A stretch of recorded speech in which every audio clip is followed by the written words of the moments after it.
नमस्कार ताईनो सर्वांना. आज आळूवडी बनवायला घेतली होती. आळूचे पानं पण दिलेले होते समोरल्या काकूनं. म्हणलं मग बनवून ठेवलं ना, आपल्या डब्याला पण देता येते ना पूर्ण. म्हणून मग आधी आळूची वडी बनवायला वाफायला ठेवली होती.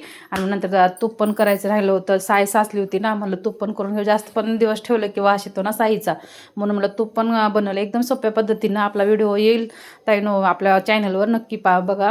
तो पण व्हिडिओ थोड्या वेळात अपलोड होईलच आपल्या चॅनलवर. मग आळूवडी हे वाफवून झाली होती. मग ते पण तळायला घेतली होती. आणि बाकीचा स्वयंपाक पण करायचा होता ना, तिकडे शेवगा पण तळायला ठेवला होता. आणि आज होता अंकिताचा आमच्या बड्डे. आणि मग बड्डेसाठी मग संध्याकाळी बड्डे सेलिब्रेशन करायसाठी मग तिकडं पण जायचं होतं. म्हणून तिचं ऑप्शन हे केलं. ऑप्शन करून मग सर्वांनी फोटो हे काढले. आणि मस्त केक हे सर्वांसोबत खाल्ला. आणि मग घरी येऊन भाकरी पण करायचे राहिले होते अजून. आणि मग भाकरी पण करण्यासाठी म्हणलं लवकरच जावं म्हणलं घरी.